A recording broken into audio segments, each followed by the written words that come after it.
Nek gak percaya sapa sing ahli kasaf wis nyuwun Allah, Gusti ya apa niki kabare wong tuwaku, terserah jenengan.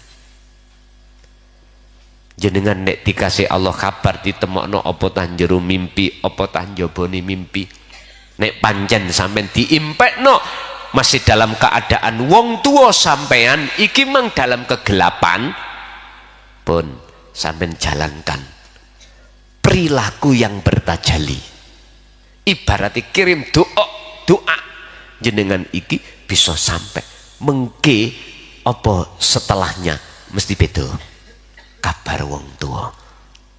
Nek panjen Gusti Allah ngerestui jenengan ditemukan keadaannya bagaimana, tapi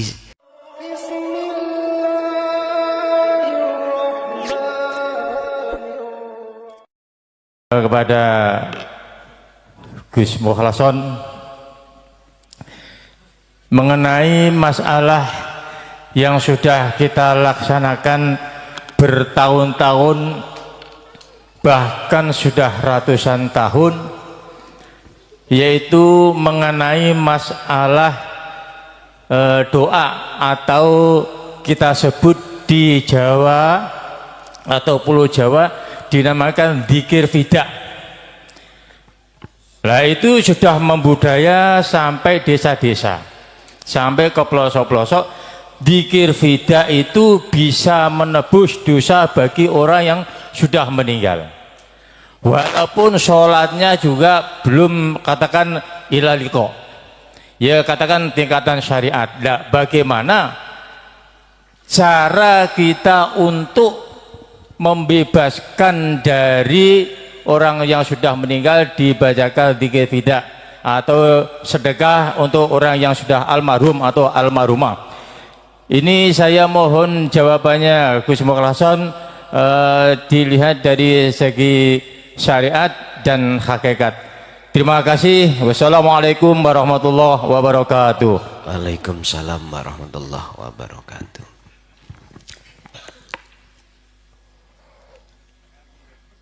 Walaupun tadi miturut surah Al-Isra mengatakan sapa wonge tatkalane ning donya mripat atine wuta mongko ning akhirat ya wuta.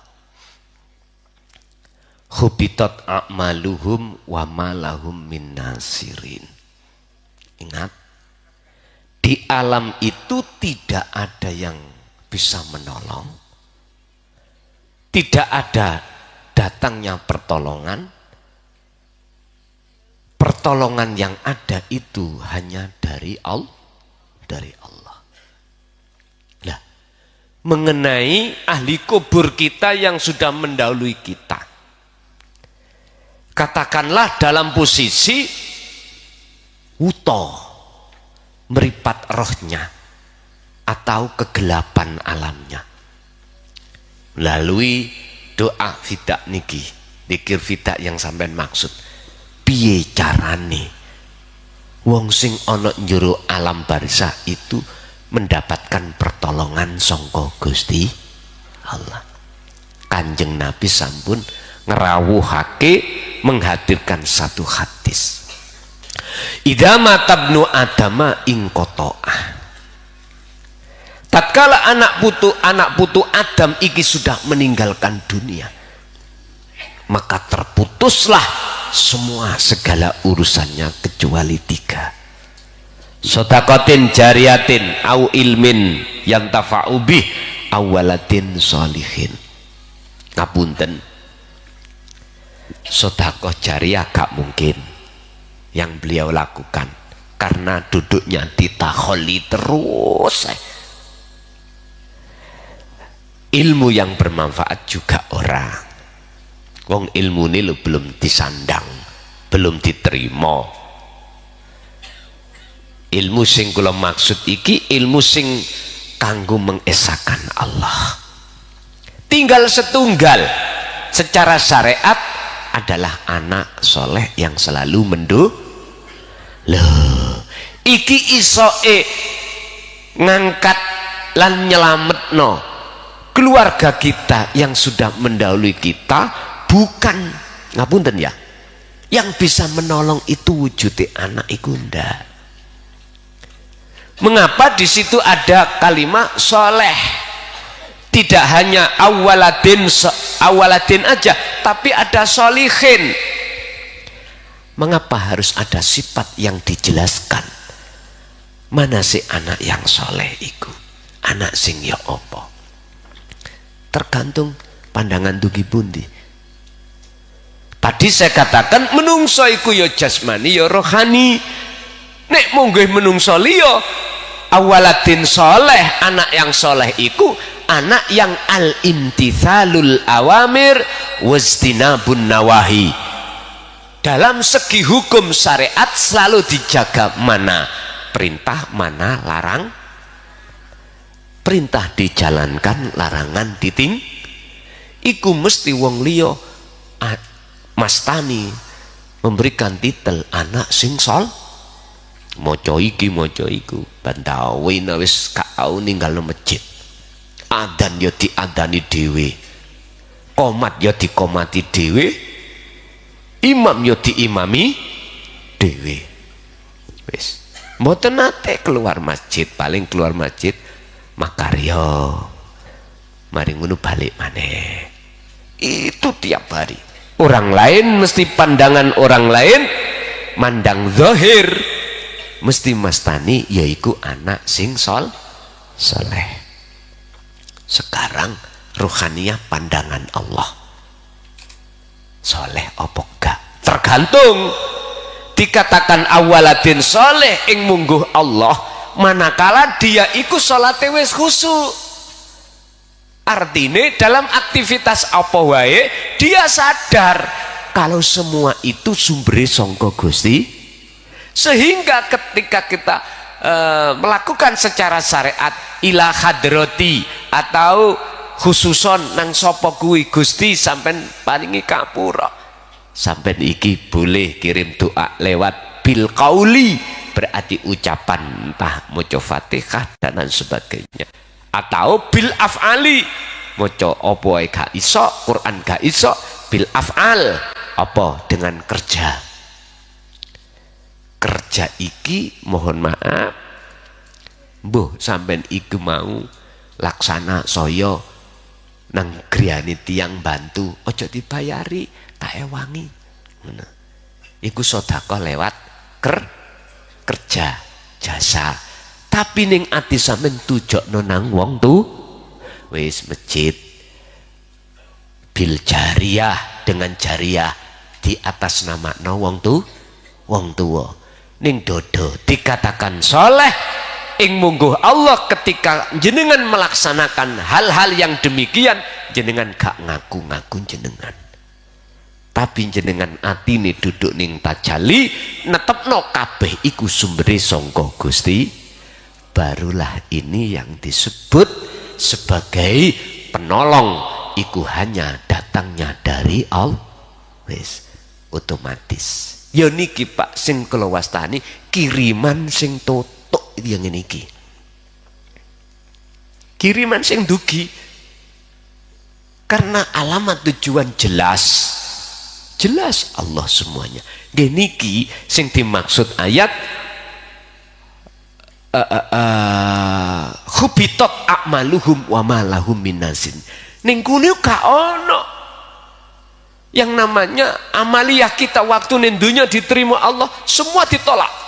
Karena apa? Ketika saat melakukan hati kita telah tidak, maksudnya tidak menghadap Allah. Hati kita menghadap makhluk rupa ganjaran, menghadap makhluk rupa surga, macam-macam. Boten saged tinti maksud lillahi ta'ala menghadap Allah, boten saged. Ditolak semuanya. Wa malahum min nasirin, dan mereka tidak akan mendapatkan pertolongan. Karena pertolongan itu hanya datangnya dari Allah. Berhubung jenengan kagungan anak sing soleh mungguh Allah, ketika apapun lewat apapun hati duduk di tajali niku disongkokno ditujokno mung dateng orang tuh baru ikilah ketemu. Nek gak percaya sapa sing ahli kasaf wis nyuwun Allah, Gusti ya apa niki kabare wong tuaku, terserah jenengan. Jenengan nek dikasih Allah kabar ditemokno apa tah jero mimpi, apa tah njabane mimpi, iku urusane Allah. Nek pancen sampean diimpekno masih dalam keadaan wong tua sampean iki mang dalam kegelapan pun sampean jalankan perilaku yang bertajali. Ibaratnya kirim doa jenengan iki bisa sampai mengke apa setelahnya mesti beda kabar wong tua. Nek pancen Gusti Allah ngerestui jenengan ditemukan keadaannya bagaimana. Tapi nyuwun sewu iki duduk tujuane si salik untuk mendekat bertemu Allah, bukan dong nggih? Iki nyempal tujuan, iki bonus pengen mung kepengin roh keadaane wong tua. Sebetulnya itu hanya sederhana. Nek sampean gak iso lewat kholwat, lewat tidur. Sadurunge tidur markonang Allah nyuwun petunjuk izin supaya ditemukan terhadap arwahnya orang tua. Engko dalam mimpi ya napa? Sampean kudu bertajalli. Harus sampean iki ning ati iki kudu ngelepasno keinginan itu, keinginan hamba. Lepaso. Sampean tetepno sedaya keinginan iku mung sing duweni sumbere sangka Gusti. Wis tah, kula yakin Gusti Allah akan mendengar dan merestui panjenengan. Niki nyempal berarti nggih, tapi yo gak apa-apa, jadikan ini sebagai wasilah sampai nangoni Gusti Allah dengan catatan seperti itu. Jadi namanya dikir nida niku Pak, dikir sing isok ibaratnya cara wong kiriman donga sing bisa sampai terhadap orang tua atau orang yang dikirimi donga. Syaratnya jenengan waktu kirim donga kudu hati bertajalli. Apa sih tajalli? Netepno kabeh perkara rasa ning dodo iki sumbere sangka Gusti. Jenengan saged maca ya sumbere teko Allah. Jenengan saged jariyah nitip nang musala masjid ditujokne nang wong tu ya krana Allah. Gak ngaku teko awake niku maksude. Nggih, lanjut. Assalamualaikum warahmatullahi wabarakatuh. Nun sewu Gus menika mukadimah nderek ingkang dateng kajeng kemawon. Terusipun kula langsung menika dalam unek-unek dalam batin kula niku nyuwun pirsa nggih menika masalah siksa kubur Gus. Kan kadang-kadang sedaya kathah masalah cerita siksa kubur. Lah siksa kubur menika dari pandangan syariat kados pundi, pandangan hakikat menika kados pundi. Terus pun kersanipun kula paham lan mungkin kanca-kanca menika paham, terus pun kesanipun langkung dalam pikiran langkung cerah. Cekap semanten atur kula dumateng panjenengan mbok menawi wonten kiranipun kawula nyuwun pamunten. Wassalamualaikum warahmatullahi wabarakatuh. Waalaikumsalam warahmatullahi wabarakatuh. Siksa kubur yang ditanyakan. Siksa itu kan nggak enak Pak. Bahasa Qur'annya adalah azab. Azab atau siksa itu pasti sesuatu yang tidak enak. Hati jenengan ketika mendapatkan sesuatu terus hati sampean itu nggak enak, itu Anda siksa. Anda itu disiksa. Hajatan, hujan terus, hati gak enak. Anak, istri itu tidak sesuai dengan planning Anda.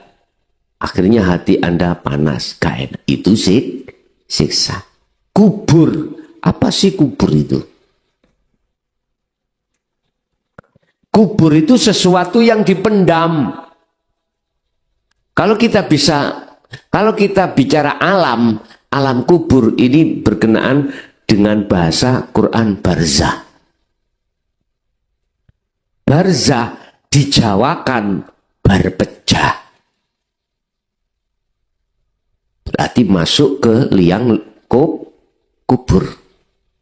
Secara syariat kita sudah sering dengar siksa kubur dari berbagai makalah. Yang jelas ruhaniah kita itu disiksa oleh Allah. Mengapa? Sebab secara syariat karena kita saat di dunia menentang Allah. Jelas nggih? Lah, bentuk siksanya apa secara syariat? Wa min waraihim barzakhun. Anda dimasukkan alam barzah, gelap gulita.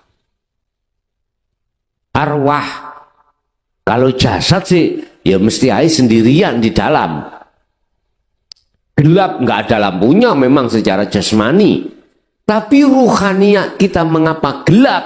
Karena waktu di dunia kita juga masih gelap pada Allah. Akhirnya dimasukkan barzah. Secara hakikat bagaimana siksa kubur? Gak usah nunggu kita mati. Di dunia. Di dunia kita. Oleh karena hati kita gelap pada Allah. Mangkana fi hadhihi a'ma.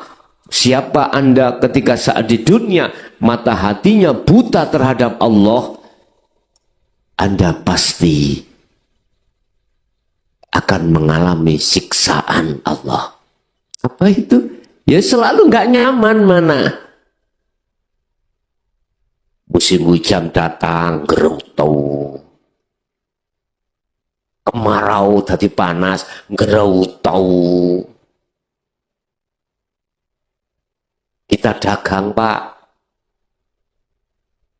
Laba sedikit gerutu, apalagi rugi. Itu pasti, Pak, manusiawiah. Maksud hati aku beli barang ini 100.000, jadi ya nanti 150 atau 200. Lah kok yang membeli itu Anda dibateni sarepes. Gelem Mbak Mboten? Pasti jenengan ngomong, mending tak batangno. Lah gitu toh. Saya biarkan gitu.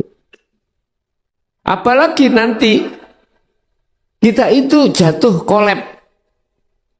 Dagangan habis, uang gak megang, bank tiap bulan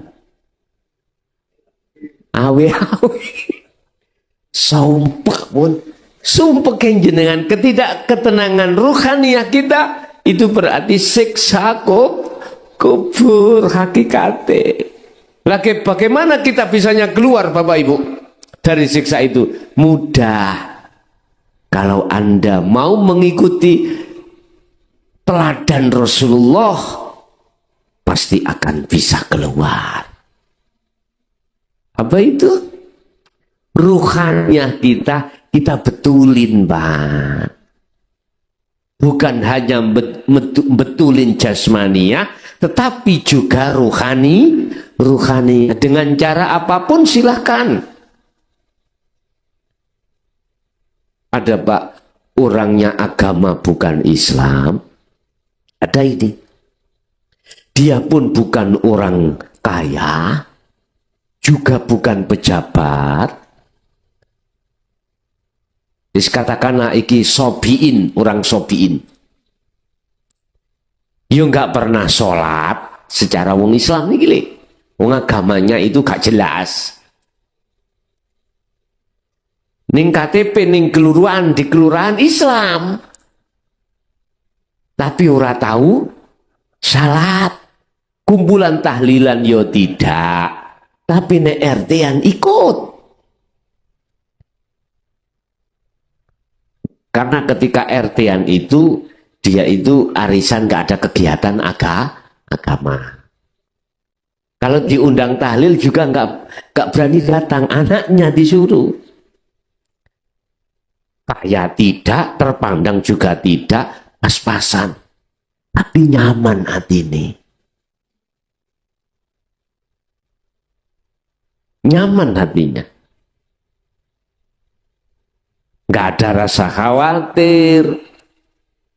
Apalagi takut. Baik takut terhadap orang atau nggak belas. Kapanpun dia siap. Terus dia kok nyaman hatinya. Istrinya diambil orang, yo gak ngamuk-ngamuk. Iya, malah begini dipanggil si lakinya. Didudukkan. Istriku, mau kau ikut itu? Kalau mau silakan. Ada orang laki seperti ini. Pasti kita mengatakan itu suami sampel. Gitu Pak ya? Saya bercerita karena fakta di lapangan ada. Terus bagaimana indallah di mata Allah orang yang seperti ini? Saya kalau menjawab dari sisi hakikat terus sampai terima syariat, tukaran Pak. Betul tukaran.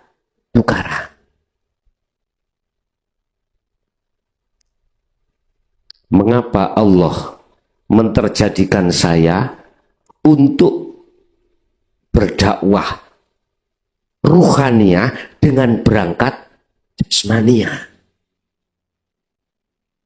Karena memang zamannya sekarang banyak orang pinter jasmania. Padahal sudah dikatakan Allah tidak melihat status fisikmu, tapi Allah hanya melihat status ruhaniahmu, hatimu. Kalau saya jawab, Pak, tapi tetap saya berdasarkan kacamata hakikat makrifat. Orang ini lebih baik di mata Allah daripada saya tekun dohire, tapi hati saya bediteten. Tahu bediteten? Hasud, ria, takabur, iri, dan lain sebagainya. Lebih baik dia di mata Allah. Di mata Allah. Nek di mata manusia, ya api aku lu penggone ngaji ya ta? Nyekel pondok. Salat gak tahu ditinggal ke, apalagi poso. Haji ben tahun, Pak. Sugih pisan, kepala desa kok. Gitu ya. Lah pandangan manusia jelas jempol saya. Gak terima jempol 1 ditambahi 4 jempolnya. Tapi dipandang Allah di mata Allah. Ulaika kal an'am balhum adol. Saya itu seperti binatang. Bahkan lebih kejam dari binatang. Iya. Umat saya perkosa. Kau harus kasih 10% dari hakmu. Apa jenenge? Hasil kekayaanmu. 10% tiap bulan. Tak peres, Pak. Kau harus memuja aku. Engko nek beat kau tak kongon sujud ning ngarepku. Bayuh Fir'aun ni. Subhanallah. Saya hadir di sini di tengah-tengah umat meluruskan apa yang pernah disampaikan Rasulullah. Urusan Anda percaya gak percaya tutu urus aku, bukan urusan saya. Amanah yang diberikan pada saya, walaupun berat kami rasa, tetap kami sampaikan sebab ana nadhirum mubin. Saya hanya menyampaikan saja. La ikraha fiddin. Tidak ada paksaan bagi Anda untuk menerima atau menolak. Itu hak asasi. Jadi kembali kepada siksa kubur, Anda tidak akan terjadi barzah manakala di dunia barzah Anda sudah tiada. Siksa kubur Anda tidak akan terjadi setelah kematian manakala ketika saat di dunia siksa kuburmu di dunia secara hakikat barzah itu sudah kau hilangkan. Barzahun itu adalah sebuah dinding, Pak. Dinding yang amat tebal, rohaniah tidak bisa keluar. Apa itu? Asyahwatud dunyawiyah. Rohaniah kita di barzah ambek kesenangan dunia, akhirnya tidak bisa wa inna ilaihi raji'un. Jelas Pak ya, secara hakikat. Secara syariat sampai nek nomponi dengan akal ilmu syariat nggak akan pernah bisa terima. Tapi kalau dengan iman sampean pasti Anda akan bisa terima. Nggak akan protes. Ada lagi, monggo. Assalamualaikum warahmatullahi wabarakatuh. Apunten Gus, balik malih datang masalah alam barzah. Bisa dikatakan alam barzah itu alam pemisah antara alam dunia dalam akhirat. Yang termasuk malah yang masuk di alam barzah itu termasuk orang-orang yang ahli hijab. Orang yang sudah masuk alam barzah itu rohnya tidak bisa keluar. Tapi dikalakan masyarakat umum Gus itu punya pandangan bahwasanya dikala itu orang mungkin istilahnya yang sudah meninggal karena kecelakaan, itu mungkin dikatakan rohnya itu bisa gentayangan kemana-mana. Lah itu termasuk makhluk yang seperti itu, termasuk makhluk yang bagaimana Gus? Itu yang pertama. Terus yang kedua, Allah itu menciptakan itu 3 ciptaan, jin, malaikat, dan manusia. Jin itu diciptakan dari api, malaikat diciptakan dari nur, dan manusia diciptakan dari tanah. Lah itu menurut pandangan hakikat penjelasan antara apa istilahnya dari api, nur, dan tanah itu yang dimaksud itu yang bagaimana Gus? Terima kasih. Assalamualaikum warahmatullahi wabarakatuh. Waalaikumsalam warahmatullahi wabarakatuh. Alladzina hum yuwaswisu fi sudurin nas minal jinnati wan nas. Berangkat dari pertanyaan arwah yang gentayangan itu siapa? Katanya dimasukkan barzah. Lah kok gentayangan? Ingatlah, nafsu itu akan membisikkan hatimu, sudurin nas, dada manusia. Berarti maksudnya hati. Nah, nafsu membisikkan di dalam dadamu itu sifatnya nafsu dari unsur nyatane nafsu minal jin. Kemudian kedua minan nas, manusia. Yang intinya iman ruhaniyahmu itu biar selain Allah. Sebelumnya saya tidak mengurangi rasa hormat di dalam pelajaran-pelajaran yang mengokohkan iman selain Allah. Tidak. Itu karena proses kita memang nggak salah. Pernah toh kita didoktrin manusia disuruh iman makhluk iki yang ngelakoni, nggak gitu toh? Ingat, dikembalikan pada surat An-Nas itu tadi, itulah bentuknya nafsu membisikkan lewat sesama manusia. Sopo sing ngaji ku yakin lu muklason. Didelok iya muklason, akhirnya metu iman, lho kena bisikan Anda. Enggak bisa menerombol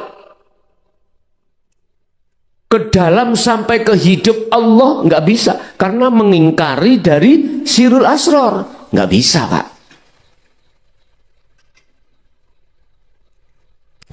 Kita ketika suluk kadang-kadang kan diparani mursyid kita, ya toh.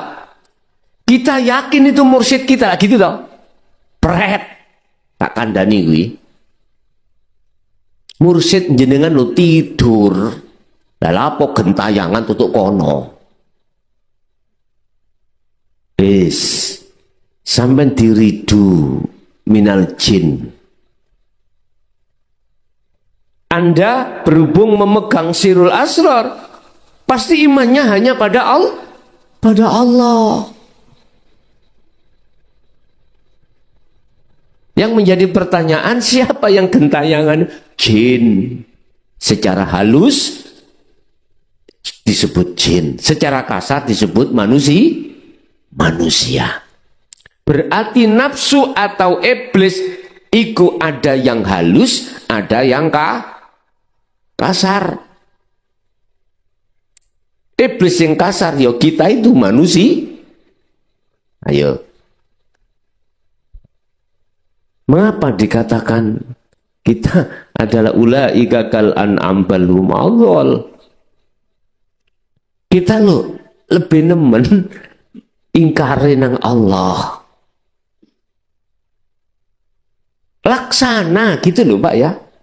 Laksana seperti sifat kita itu sifat keiblis-iblisan. Sudah jelas tidak boleh di situ hasud, muncul hasud. Sudah jelas dilarang di situ takabur, takabur. Eta, apa enggak seperti iblis? Bukan fisiknya Pak ya, tapi sifat karakter kita seperti iblis. Ana khalaqtani, kulo panjenengan dadekno, kata iblis, minatin dari minanar dari api, sedangkan wa khalaqtahu dan panjenengan dadekno Adam minatin dari api endi? Saya lebih bagus, mengapa aku harus sujud? Tadi itu harus tunduk. Aku luwih alim, aku luwih tua.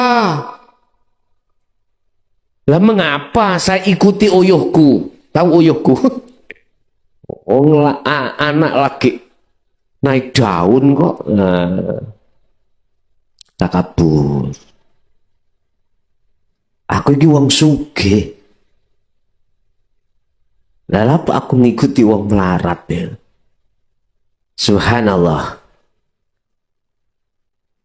Blegere kita manusia, tapi sifat kita adalah iblis.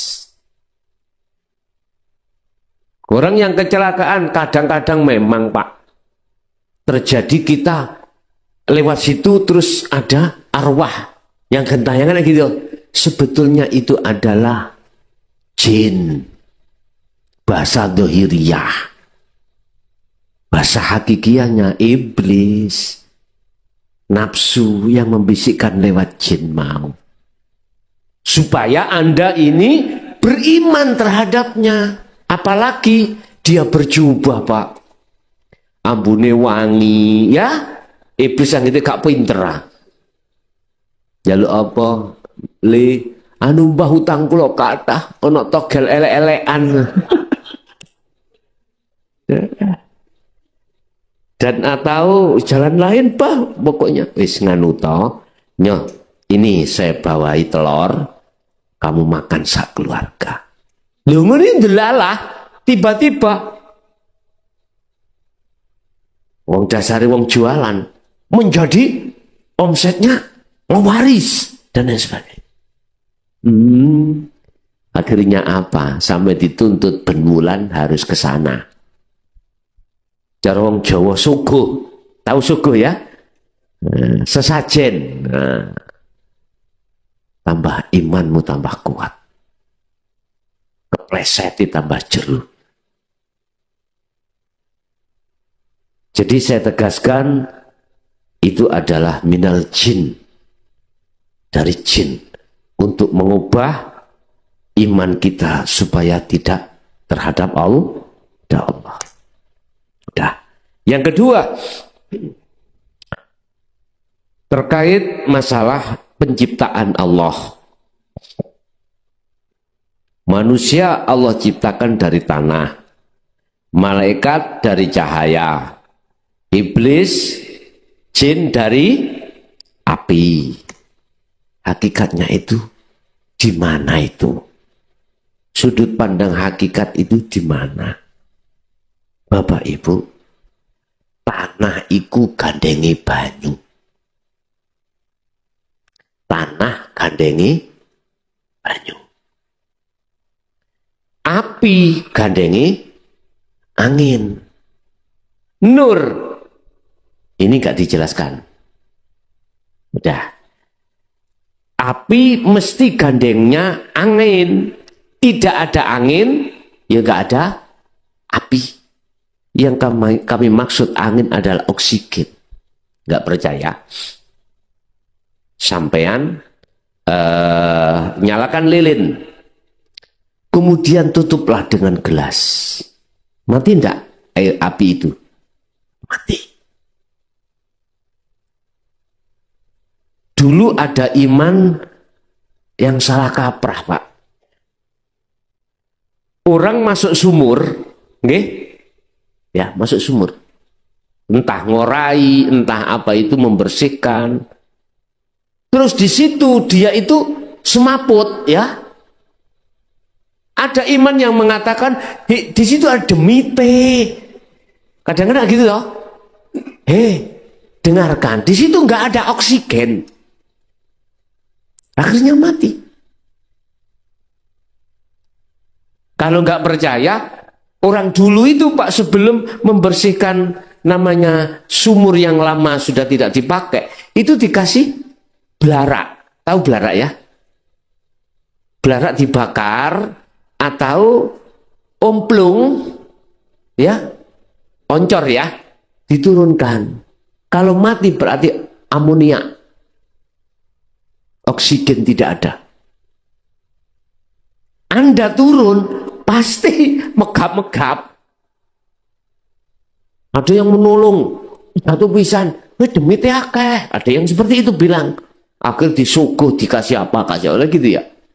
Iman yang kurang ajar itu. Ya. Udah. Kembali pertanyaan.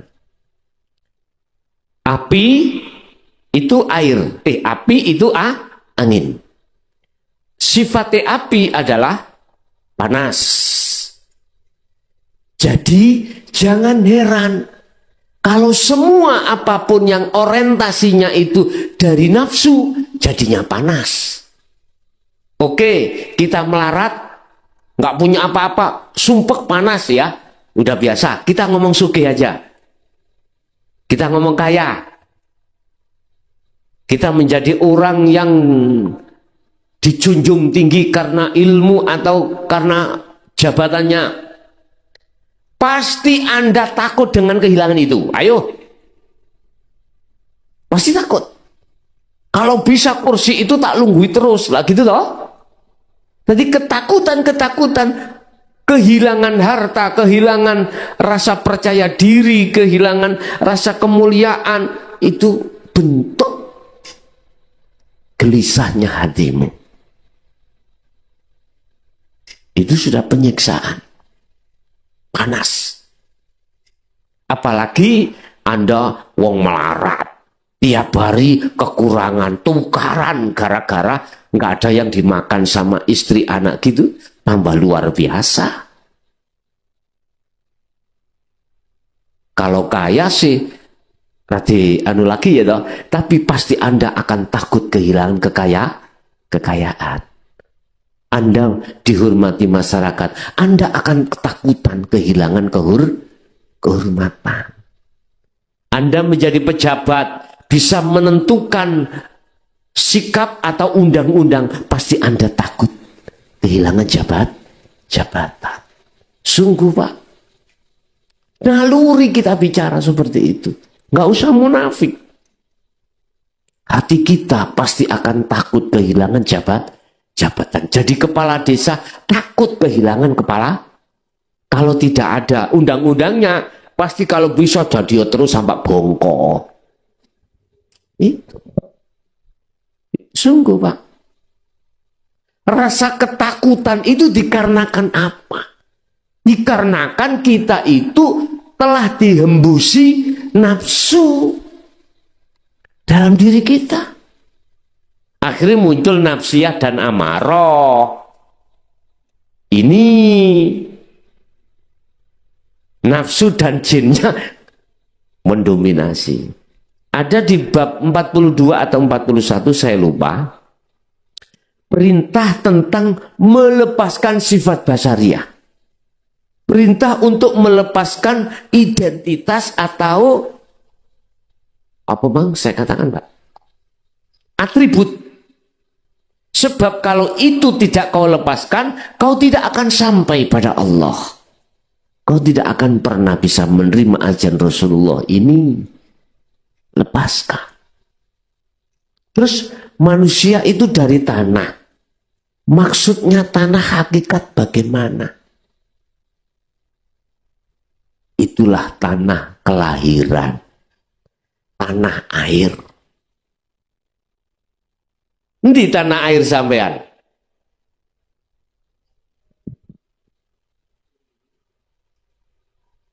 Iki bahasa kinayah Indonesia kinayah iki tapi. Tanah kelahiran sampean kabeh itu adalah al-jannah. Ruhaniyah iku domisilinya ada di surga Pak, tidak di dunia enggak. Yang berdomisili di dunia ini ya kadal, ulo, asu iku. Lah kita manusia ruhaniyah domisilinya adalah surga aslinya. Ayo tak buka syariat.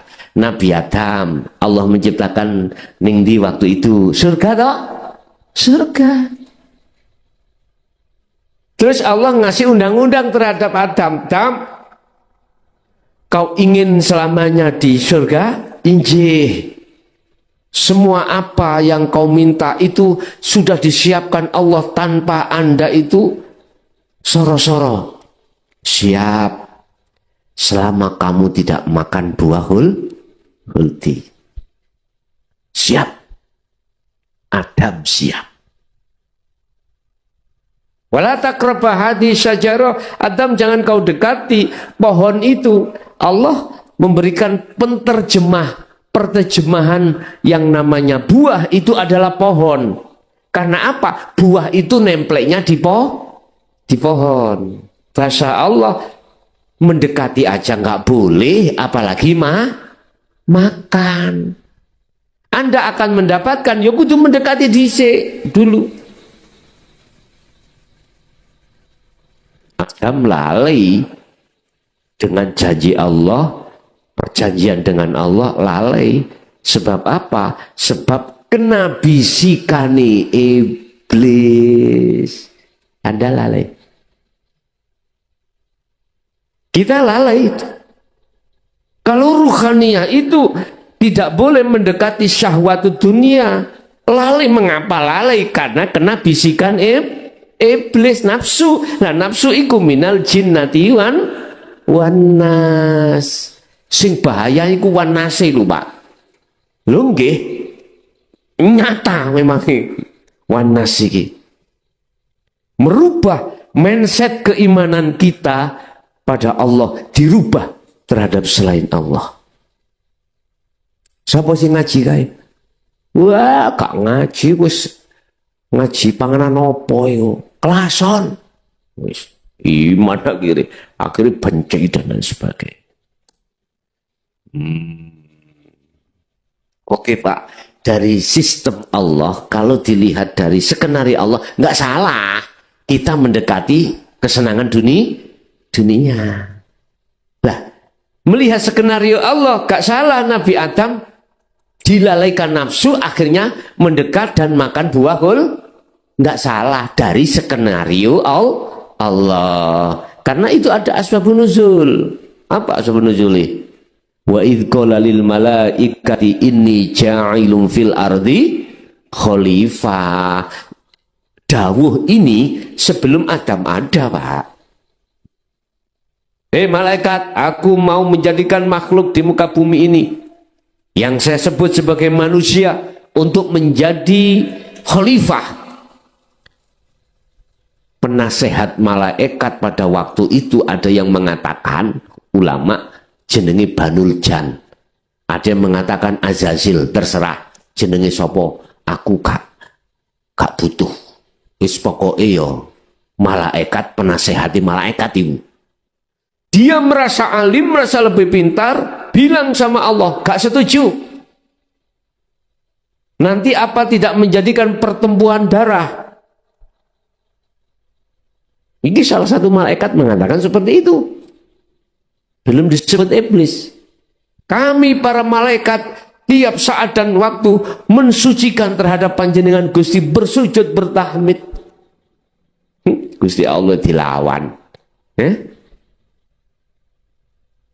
Mengapa salah satu malaikat kok berani mengatakan hal itu? Karena merasa lebih alim, lebih ngerti. Lah nanti kalau Adam makhluk di situ, terus ya opo aku? Gampangane cara wong ana sing nyaingi. Ngoten lho, wong khalifah gitu, pemimpin. Aku punya pondok di rumah. Santriku ribuan, Pak. Jenengan suatu saat mendirikan pondok juga. Pelayanan lebih baik sampean. Mondoke kok gratis, sembarang kurikulum luweh maju. Merotoli santriku, Pak. Pindah kok sampean. Kira-kira hatiku gak jengat ta? Gak sakit ta? Sakit ta? Hasutlah. Ayo. Dasari dulu itu punya ilmu persantetan. Tak santet lagi. Nah gitu tuh ya, Pak ya. Nggak jadi tandanan ini. Bapak Ibu hadirin rahimahullah. Selalu Pak nafsu itu membisikkan terhadap dada kita. Akhirnya lalai kita, terus jatuhnya kita pada ruhaniyah di zona yang kotor. Dikatakan kotor, ruhaniyah kita itu beriman selain Allah. Apa yang terjadi Nabi Adam? Anaknya bunuh-membunuh, gitu? Permusuhan, Allah rawuh, Adam, kamu ingin kembali lagi ke negeri asalmu? Injih Gusti, sumpek aku ngerasa nombok ni arek-arek. Kulo paringi kalau kasih belanja 1 bulan 5 juta, si ingin 10 juta, sumpah kula. Terus ini ibu-ibu yang ngono dirawi Allah, jenengan perun bangsula, injih sumpah ndelok pak iku, kak jangkep setahun rabi pindu, wis nglawan. Nabi Adam, inggih Gusti. Tapi ono syarate dam, kau harus menerima sesuatu. Fatalaqqa Adamu mir rabbihi kalimatin. Kalimati, apa itu kalimat? Inilah Bapak Ibu yang ku dengung-dengungkan, yang ku kibarkan adalah dinul haq. Ini terimalah tauhid la ilaha illa anta wa ana ini. Jadi kalimat itu adalah ajaran untuk mendidik ruhaniyah kita supaya melepaskan ruhaniyah dari cinta iman selain Allah. Dengan begitu nanti akan bisa wa yu'min billah. Al-Baqarah 256. Wa man kana wa may yakfur bitaghut wa yu'min billah. Ini Harus kau lepaskan cintanya ruhaniyahmu terhadap selain Allah itu. Fataba alaih. Fataba, maka Allah menerima tobatnya si Adam. Apa? Syirik tadi. Kita menyekutukan Allah.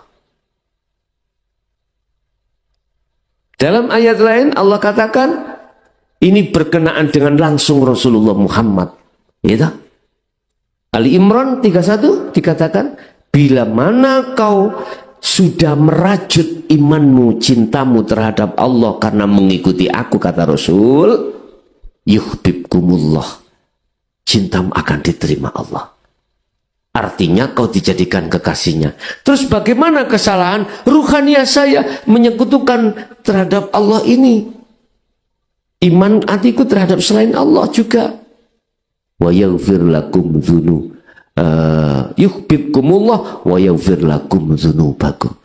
Diampuni. Tobat hakikati yang disebut Rasul taubatan nasuhan adalah meninggalkannya ruhaniyah dari hubungan cinta kasih penyembahan terhadap kesenangan dunia. Ini tobatan nasuhan. Kalau kita bicara tobatan nasuhan secara jasmani telea, ya saiki kok gelem wis tobatmu. Ya, wis istighfar beribu-ribu kali. Suatu saat ada kesempatan toleh-toleh ibu ika ngana. Ada kesempatan, fasilitas ada, berangkat. Ini namanya tobat lombok. Mari pedes koyok-koyok omoh seperti tidak mau. Kalau sudah nggak pedes, makan mencari pedesan. Ini tobat lombok. Kapok lombok. Ada yang tobat tomat itu ya. Budal tobat mulai kumat. Allah yang karim. Bapak Ibu hadirin jamaah rahimahullah. Lah manusia secara hakikiah itu, mengapa dikatakan Allah menciptakan dari tanah kelahiran. Kelahiranmu nanti. Mesti ini surga, akhirat, bukan dunia. Bahasa tanah diambil dari zahiriyah. Lahir kelahiranmu itu di akhirat. Makanya mengapa sampai dituntut wa inna ilaihi rajiun, dari Allah kembali ke Allah, dari surga kembali ke surga. Itu yang sudah tahu jalannya ke surga. Kalau nggak tahu, sebab apa dia nggak tahu? Buta. Orang lain pada sibuk dirinya sendiri, nggak mungkin akan bisa menolong pada orang lain. Dia sendiri kebanyakan tidak bisa menolong dirinya sendiri. Apa mungkin dia akan dikatakan bisa menolong orang lain sementara tidak bisa menolong dirinya sendiri? Nggak mungkin, dulur. Secara logika saya katakan, kita buta. Apa mungkin bisa menuntun orang buta? Gak mungkin. Pasti keprosok yang menuntun dan yang dituntun. Yang bisa menuntun itu adalah orang yang tidak buta. Baru bisa menuntun. Syaratnya yang buta dituntun nganut. Ya toh? Yang buta gak nganut. Apa yang terjadi? Innalladzina kafaru sawa'un 'alaihim anzartahum am lam tundirhum la yu'minun. Itu salah. Dikandani, gak dikandani, dituntun, gak dituntun, tetap gak percaya. Sebab apa? Khatamallahu ala qulubihim. Tertutup hatinya. Kita buta. Yang kumaksud buta terhadap Allah, dulur, bukan buta terhadap sesama makhluk, gitu loh. Jadi kembalilah kau pada tanah kelahiranmu, yaitu rahmat surga Allah. Syaratnya harus bisa, harus mau menerima ajaran ini. Sebab kita itu asali fitrah, terus kena bisikan iblis, jadi kotor, ruhaniyah. Lah sekarang Allah mengatakan itu bentuk innalillahi. Dilihat dari skenario Allah, gak salah. Tapi kalau dilihat dari sisi syariat, sehingga akhirnya muncul satu hukum dua, elek dan baik. Kalau baik dari Allah, kalau jelek dari nafsu. Ojo dikatakan pangeran loro. Kalau kita masih ada di proses ini. Sekarang kalau sudah masuk pada wa inna ilahi roji'un wa da'u ila rabbik, kembali pada Allah, beda lagi. Kita harus melepaskan semua perkara-perkara selain Allah di dalam diri kita. Makanya di dalam tauhid nafi isbat fungsinya ada di situ. Takhali menuju tajali fungsinya di situ. Melepaskan sandal untuk bisa masuk ke masjid, itu fungsinya. Lepaskan cintamu selain Allah, kemudian baru bisa bertemu Allah. Jadi apabila di dunia belum bisa kau laksanakan, maka setelah mati jangan harap rohaninya bisa kembali kepada Allah. Makanya munculnya barzah, alam di mana pembatas antara dunia dan akhirat. Iki wong Jawa ngarani alam gentayangan. Nang dunya ya gak iso, ning akhirat ya juga tidak bisa. Dikatakan gentayangan. Akhirnya keimanane itu roh dadi pocongan, dadi akhirnya ya sejarah mongko. Padahal tak katakan kalau sudah dimasukkan barzah gak iso metu, udah. Lah terus yang ngono njopo gentayang ini apa? Yaiku mau jin yang mengubah imanmu terhadap selain Allah. Luwe bahaya maneh, bukan jin, manusianya. Bisikan nafsu lewat manusia iku luwih bahaya, Pak. Omane sing bisik iku wong sing sawoke. Nganu to aku. Aku pingin utangmu selesai, nganu to. Nyok tak utangi. Jelas sampean nggih, lha ngoten nggih. Nggih. Begitu juga yang lainnya, oke? Ada lagi? Kami silakan, monggo.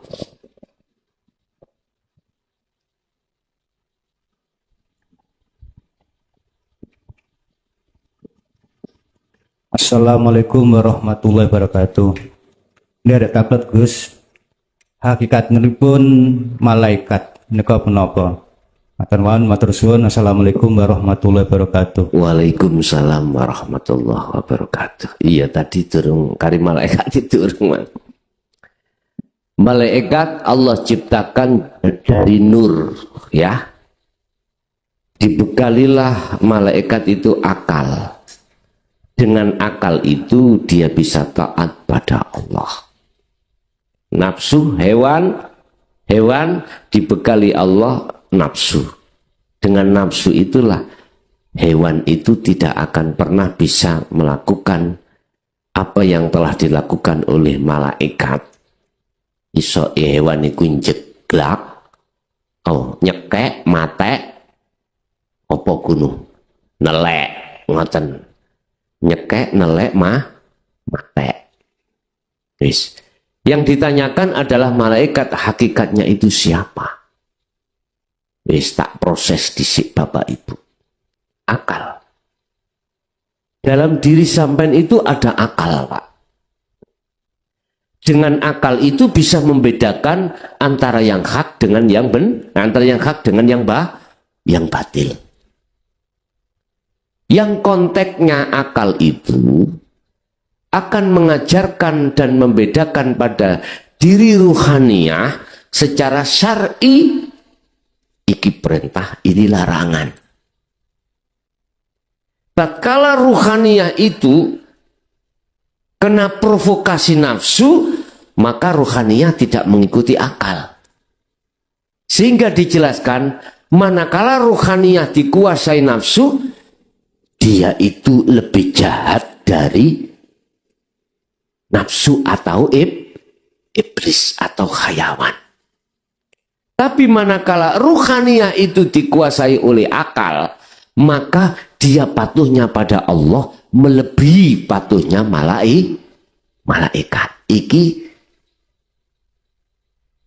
makalah atau sistem yang ada di hukum syariat. Kalau kita tarik dari sisi hakikat sekarang, berangkat dari sejarah Isra Mi'raj Rasulullah, mengapa buruk yang statusnya itu sebagai sifat basariyah, malaikat statusnya sebagai sifat basiroh, ketika sudah melewati sab langit 7 itu kok ditinggalkan? Muhammad sendiri yang naik ke Sidratul Muntaha bertemu Allah, mengapa tidak dibawa ini? Karena Bapak Ibu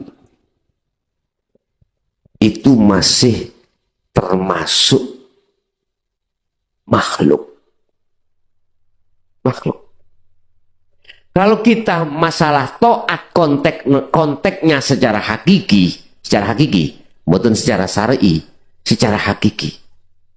Itu adalah amalia ruhaniyah, bukan amalia jasmani.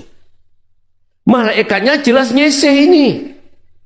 Karena sudah di kahanan Sidratul Muntaha atau makom musyahadah. Dikatakan taat kan gini, Pak. Ani budullaha wajtanibut taghut.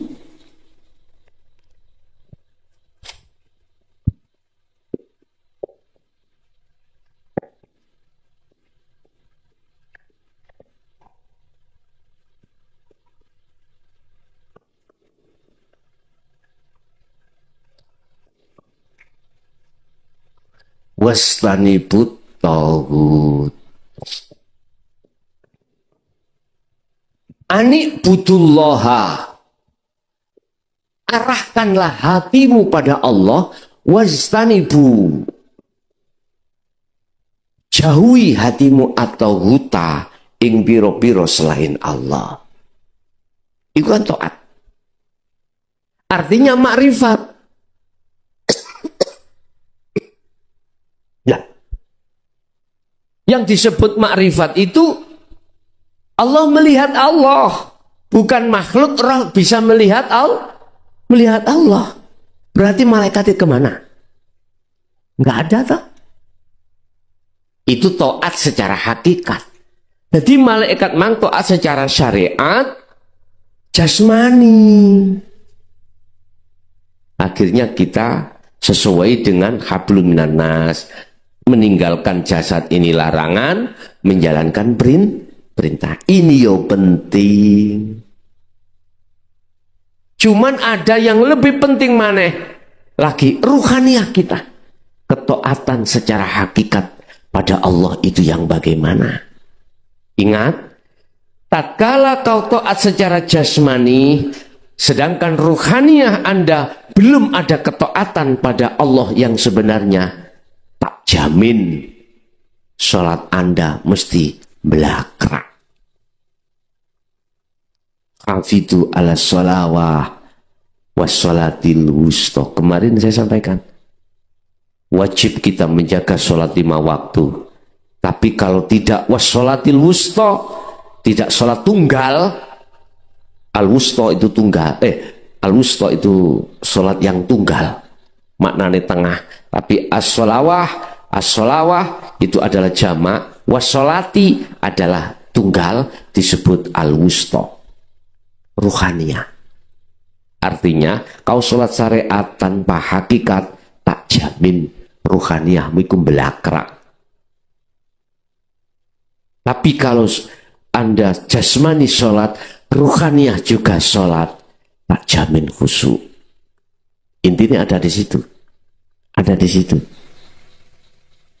Sehingga kita yang belum sampai di ruhaniyah, sholat kita itu kontradiksi, nggak sesuai dengan dawe Allah ini. Al-Baqarah 238. Di dalam ayat ini Al-Baqarah 238 Allah katakan hafidhu ala sholawah, di belakang waqumu lillahi qanitin ay khosyiin, wajib khusyuk. Nyatane kita melakukan gak khusyuk lah, tabrakan to Pak iku. Tabrakan. Karena apa? Kita tidak sesuai dengan apa yang didhawuhkan Allah itu, karena wassolatil wusta, salat tunggal ini tidak kita lakukan. Salat ruhaniyah, hakikat makrifat tidak kita realisasikan di tengah-tengah syariat. Ini persoalannya. Makanya didatangkanlah Muhammad untuk membahas tentang ini supaya umat itu gak asal-asalan sholat, asal kewajiban, asal oleh ganjaran, asal oleh surga. Tidak. Bagaimana mencapai rodhiyatam mardiyah. Di situ Pak. Ingat, Anda akan mendapatkan lembu apabila Anda narik tamparnya. Sampai narik tampar, lembu ini katut mboten? Katut. Tapi ini Anda ngerangkul lembunya, tampare gak ono, dikipat-kipatno sampean. Anda memegang ruhaniyah, jasmaniyah akan dapat sendiri. Anda membawa akhirat, dunia katut sendiri.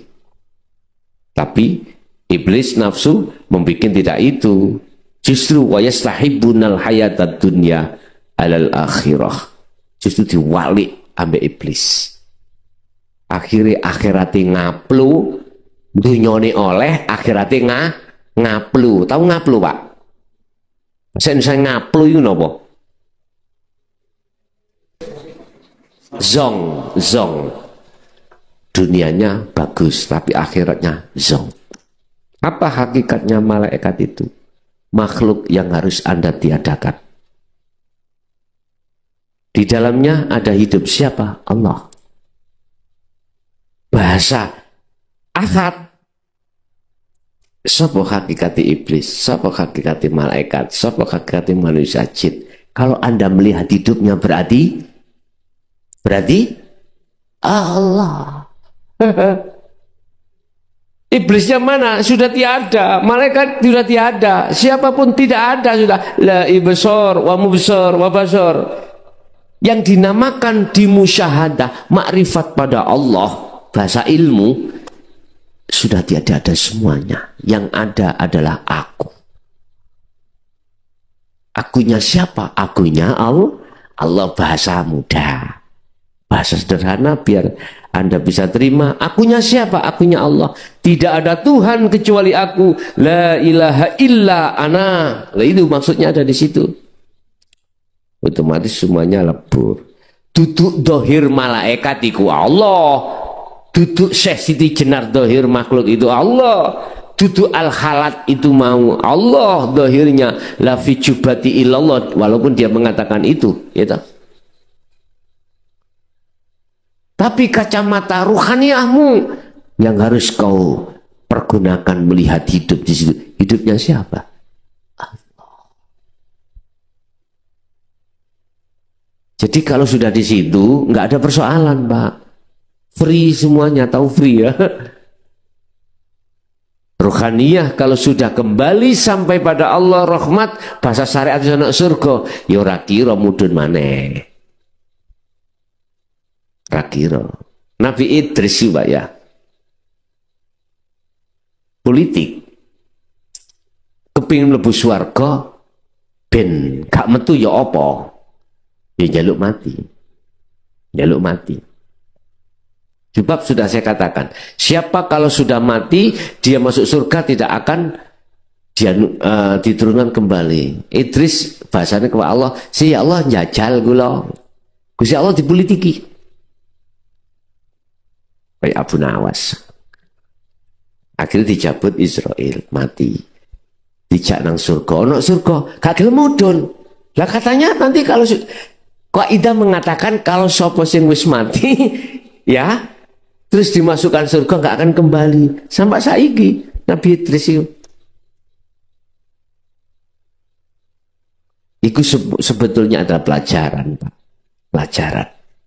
Artinya gini, Anda kalau sudah menerima ajaran ini dan melakukan kholwat, sudah dimusyahadah, nggak kepingin mudun sampean. Pasti nggak kepingin mudun.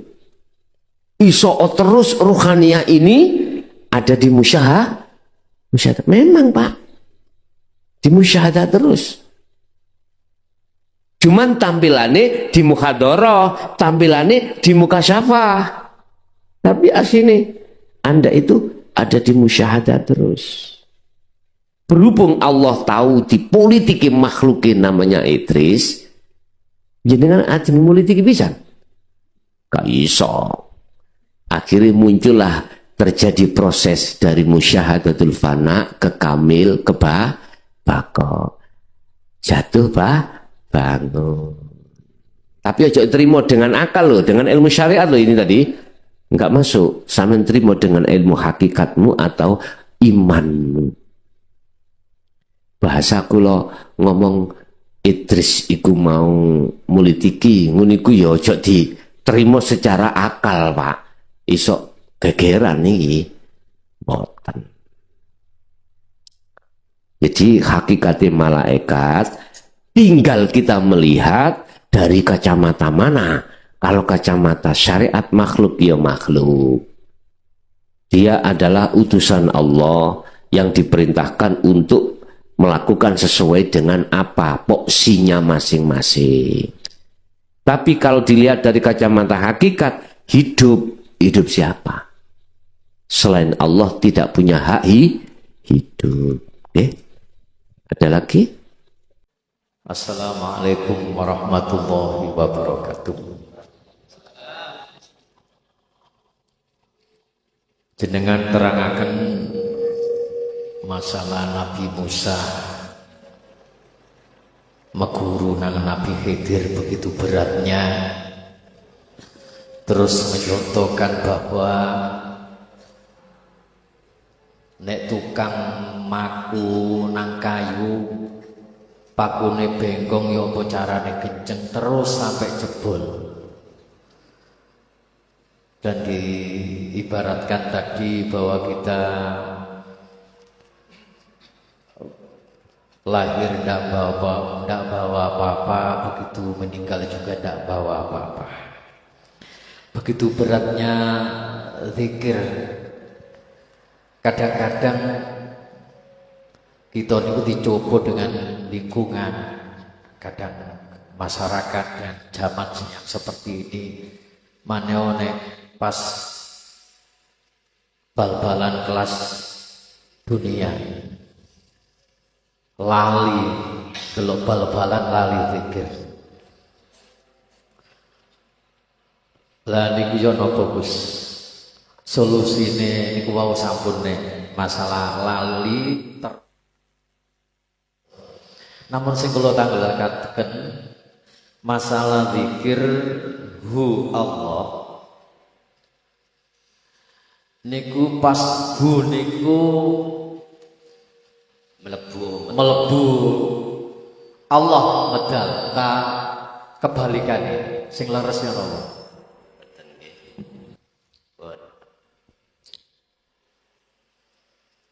Kita memang tidak bisa, Pak, lepas dari pengaruh-pengaruh urusan-urusan dunia. Sepanjang kita masih hidup di dunia, sepanjang itu kita berinteraksi dengan perkara-perkara urusan dunia seperti bal-balan tingkat dunia tadi. Solusine mung ngeten. Jenengan kedah damel menggunakan sistem gebul ning raiso campur. Berarti sistemnya air dengan minyak. Gebul ning ora iso campur. Gembul bahasa fisik, campur ruhaninya, ojo campur ambek fisik tadi. campura rohaniah iku mung dateng gesang. Lho ning jero TV lho ana Gusti Allah. Jero bal-balan ya ana Gusti. Wis ngerti wae. Dimanapun kau menghadap, di situ ada wajah Allah. Tapi nggih nyuwun sewu Pak, wabut memang. Ngomong gampang soal klason. Ket piye? Tapi bagaimana sekiranya antara praktek dengan ngomong itu selaras, seimbang, balan, itu bagaimana? Fastaqamu hanya satu, istiqomah terus. Walaupun itu dilakukan biqadril imkan, semampunya, sing penting rale-rele.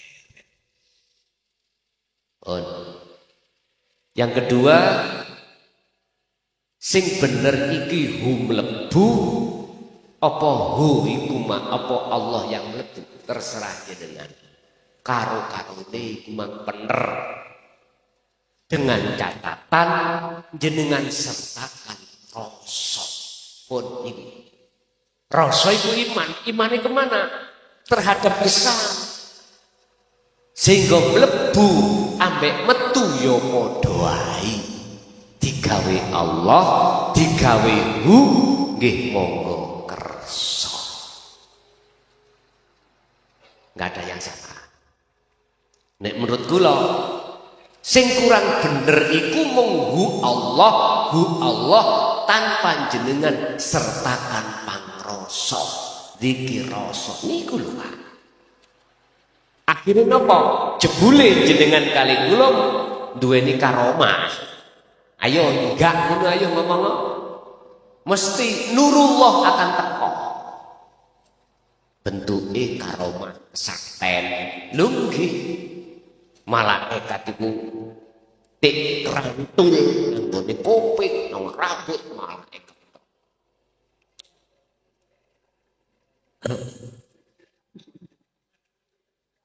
Karomah itu tik rantul Pak.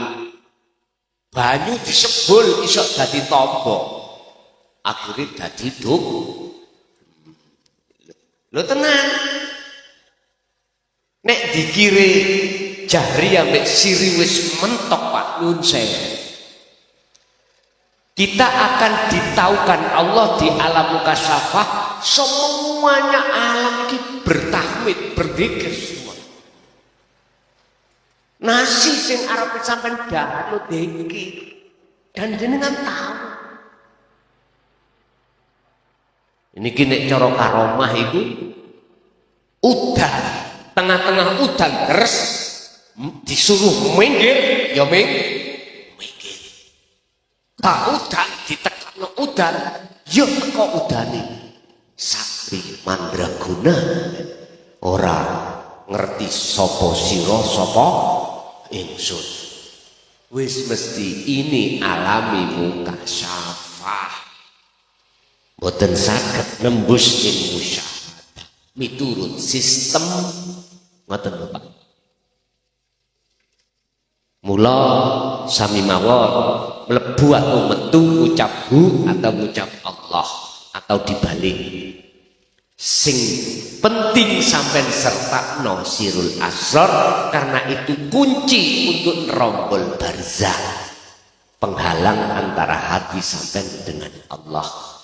Iman yang tadinya pahit itu datangnya dari kopi, sekarang jenengan sudah tidak beriman ke makhluk kopi, tapi dari Allah, sebab di dalam rasa itu ada hidup.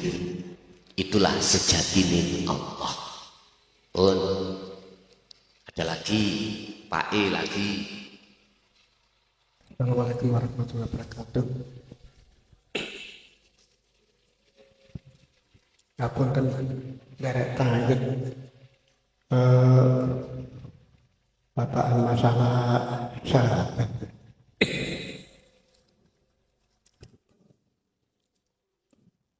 Nawe sahabat itu kan bersaksi. Yang bersaksi itu kan nek sanjange dalilipun itu yang batas ilmu itu kan kita mulai dari ayunan ngantos teng liang lahat.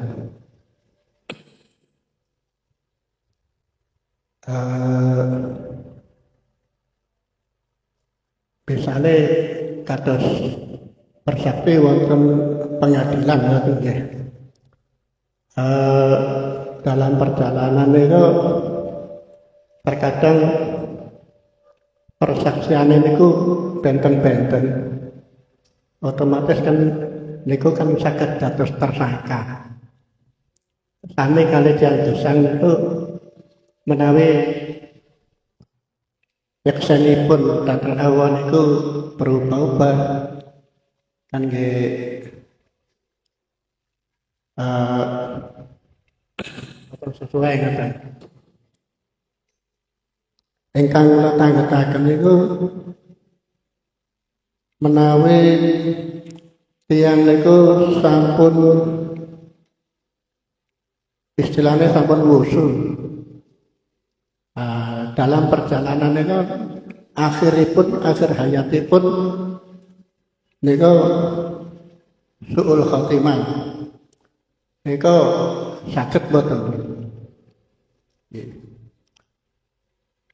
Kaping kalih niki ingkang sering kula ningali teng YouTube jamaah ingkang tangget niku kan menawi khulwat.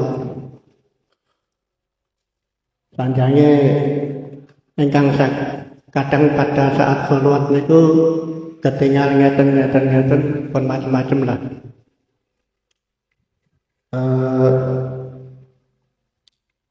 Ingkang kula tanggetaken niku napa hasil khulwat ngoten napa ketenangan mana. Soalnya nanti kula disandang wonten ingkang nyandhangi kula niku bahwa firman Allah niku lebet datang Rasulullah niku boten saking ningali, boten saking akal, lebet teng akal tapi datang mana. Boten mawon, matur suwun. Assalamualaikum warahmatullahi wabarakatuh. Waalaikumsalam warahmatullahi wabarakatuh. Orang yang sudah usul pada Allah, apakah ada matinya iku suul khotimah? Ini berkenaan dengan dua pandangan. Ada tentang suul khotimah pandangan manusia dengan pandangan Allah. Kalau pandangan manusia dikatakan suul khotimah ketika mati dia dalam posisi maksiat atau posisi kufur. Kita mengatakan perilaku elek. Contoh nyolong sepeda jauh beruber tiba nubruk buk mati, berarti suul pandangan manusia. Tapi iku suul khotimah mesti pandangan Allah ya gitu? Belum tentu. Atau pandangan manusia husnul khotimah, waktu sholat sujud lah kok ora iso lungguh sebabe entek umure waktu jelas itu husnul khotimah miturut pandangan manusia. Apakah itu husnul khotimah pandangan Allah? Belum tentu. Innallaha la yanduru ila suwarikum wa amwalikum. Gusti Allah iku gak delok lahir. Walakinnallaha yanduru fi qulubikum. Gusti Allah ndelok posisi ruhaniyah jenengan kemana. Ruhaniyah kita itu menghadapnya manusia itu ada dua, mingkol bin zahidin dan mingkol bin raibin. Zahidin itu berarti ruhaniyah yang menghadap betul-betul terhadap makrifat Allah. Lah raibin menghadap makrifat selain Allah. Kalau konteknya iman, zahidin mengimani mung datang Gusti Allah kang sejati, yaitu sejatine Allah, tapi sing raghibin itu menghadap terhadap Allah abal-abal. Ono Allah abal-abal. Iya. Contoh kula wau imani nang rasa kopi tekon rasa pahit tekone saka kopi. Padahal saya beriman pada Allah. Lesan lewat la haula wala quwata illa, tapi praktek atiku duweni iman rasa pahit munculnya dari wa minan nasi may yaqulu amanna billahi wa bil yaumil akhiri wa ma hum bimu'minin. Sebagian besar di antara banyak manusia yang lesannya mengatakan aku beriman pada Allah dan hari akhir, wa ma hum bimu'minin, tetapi sesungguhnya mereka itu tidak beriman. Al-Baqarah. Yun sewu. Apabila itu pandangan manusia su'ul khotimah, tetapi pandangan Allah husnul khotimah, maka dua pandangan yang tidak sama inilah yang menjadikan bingungnya umat. Sebab orang yang ruhaniyah sudah makrifat pada Allah, enggak mungkin dia itu sedone suul di pandangan Allah. Makanya di sini untuk menuju ke Allah sistemnya dua, majedubun dan wasilun. Nek majedubun jadab, niku jadab itu gendeng. Apapun secara syariat dia jelek, orang tahu salah, gitu? Wong jadab. Pandangan kita sebagai manusia umum, jikalau mati kita hukumi su'ul khotimah.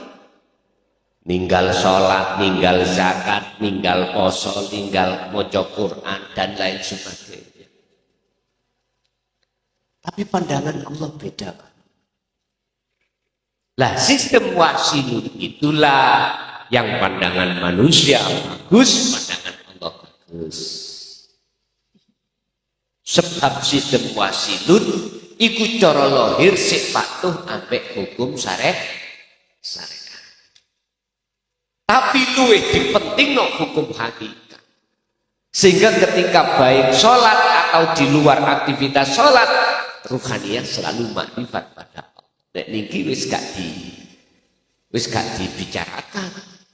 Yang dibicarakan adalah mereka yang digaris jadab tadi, digaris sistem majedubun. Walaupun makrifat, pandangan kita sebagai manusia matinya jelas su'ul khotimah karena jelek, meninggalkan kewajiban-kewajiban.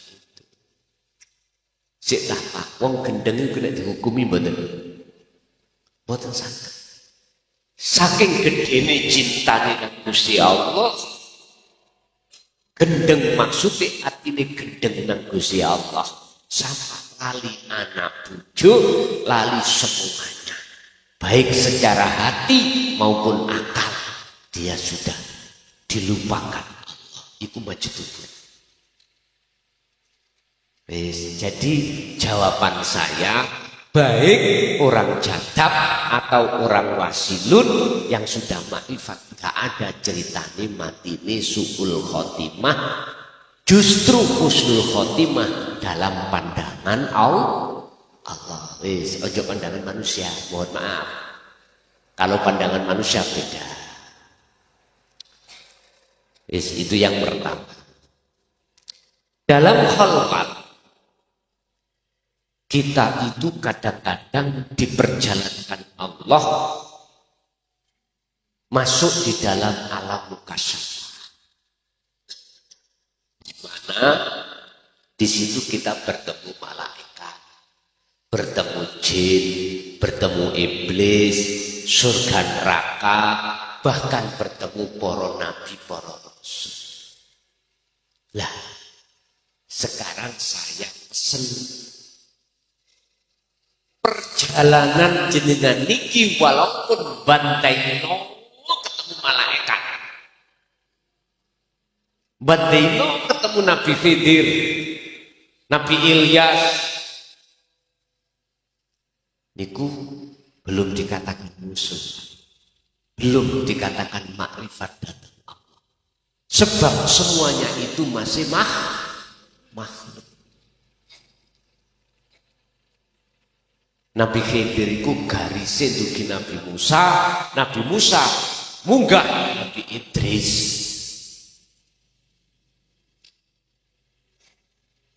Iki salah satu nabi yang sampai sekarang itu banyak umat Islam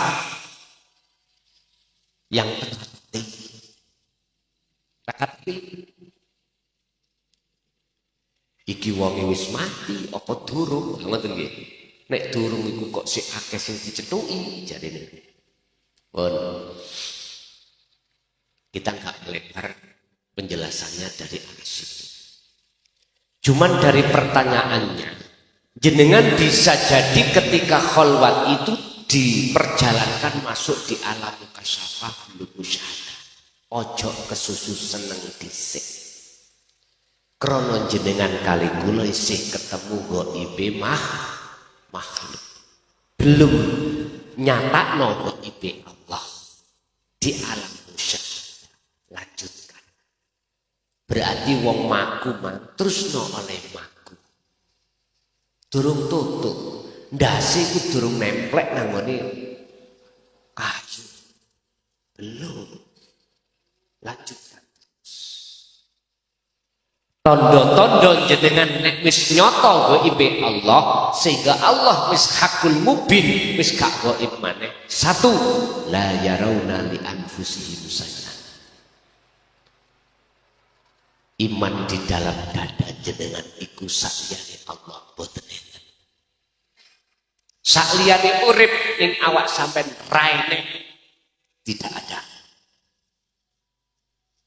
Sehingga makhluk kabeh niku jenengan akhirnya masuk di dalam surat Maidah, malakum darra wala naf'an, nggak bisa mendatangkan rasa manis atau rasa pahit, manfaat atau rasa apa mudarat, nggak bisa. Niku nek wis wonten mriku. Yang kedua, yusyahiduna annal fa'ilah wallahu ta'ala ai la maujudan illallah. Dalam pandangan hati sampean iman sing wujud iku cuman Gusti. Yang ketiga, tatmainnul qulub, hati jenengan damai, nikmat, gak gampang gelisah, gak gampang susah, gak gampang pedih. Karena apa?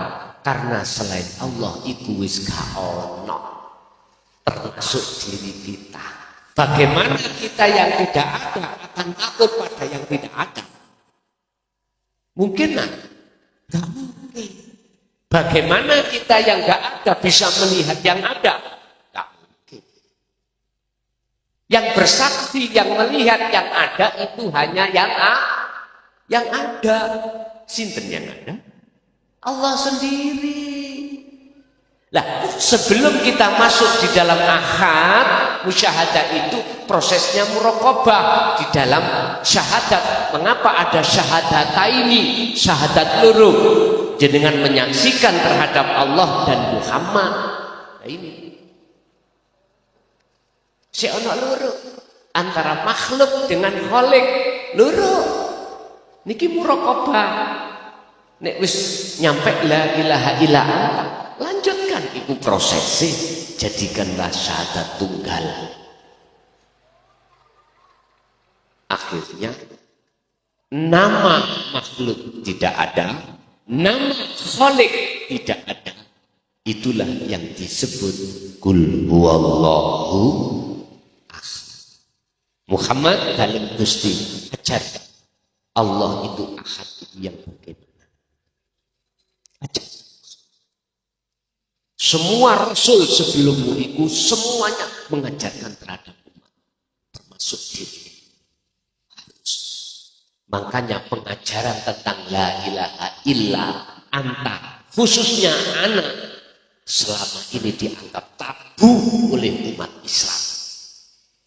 Sehingga terkesan ditutup-tutupi, bahkan ada ulama yang berani mengatakan Rasulullah tidak pernah menyampaikan itu. Boknian. Asli tidaklah. Kalau Rasulullah tidak menyampaikan, mengapa harus muncul surat Al-Anbiya ayat 25?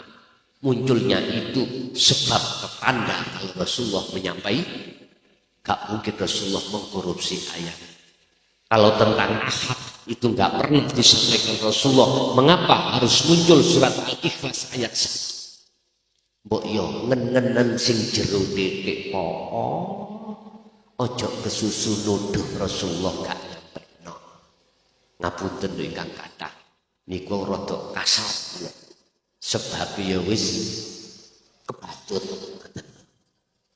Kita umat Islam ditintok.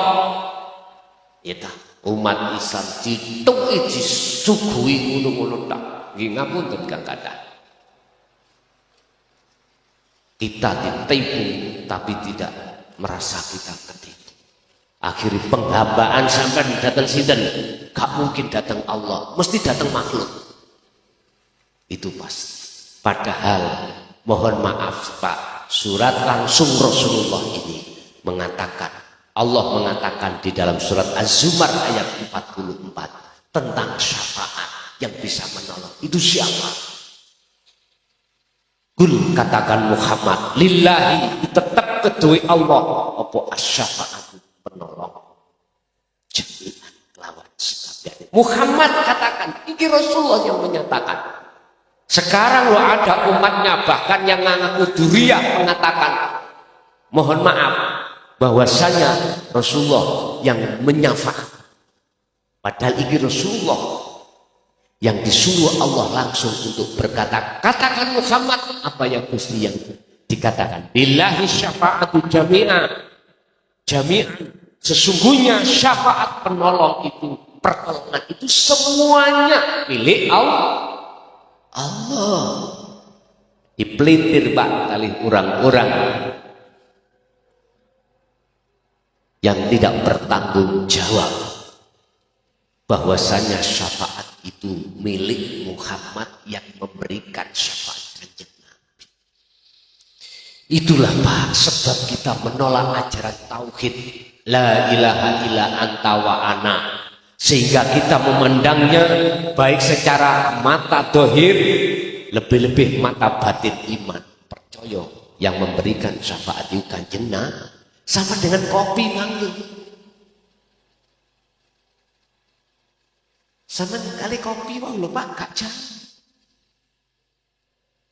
Sebetulnya gini lho Pak, sing duwe syafaat iku Allah. Terus diamanahkan terhadap Muhammad, disuruh nyampekno terhadap tapi bukan berarti beliau Muhammad ibnu Abdillah itu punya hak ngakoni punya syafaat, nggak boleh. Karena makhluk. Aku tanya, Muhammad ibnu Abdillah makhluk apa senes? Makhluk. Jenengan yang makhluk, kopi yang makhluk. Mengapa harus memuja, memuji, bahkan menyembah? Salaman ana sing sampak untuk sikil-sikil.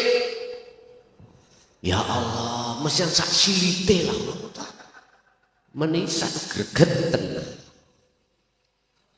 Nyun sewu, gak iso sampean tutupi ning ati iku nek Anda itu punya tendensi, gak iso sampean tutupi. Apa tendensinya? Hubbus syahwat. Kesenangan pengen dimuliakan orang lain sampai berani ngaku-ngaku. Aku duriannya, aku di dalam diriku telah mengalir darah Rasulullah.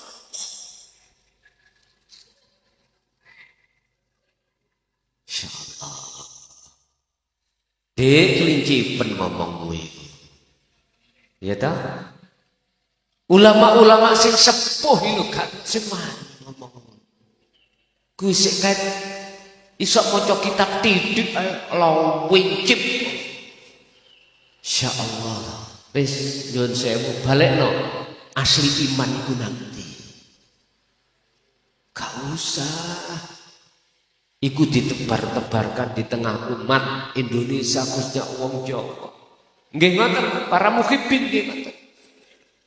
Ya sadar mangkel karepmu gak mangkel karepmu aki sakno nang awakmu imanmu iku lho kok sak sise mati lho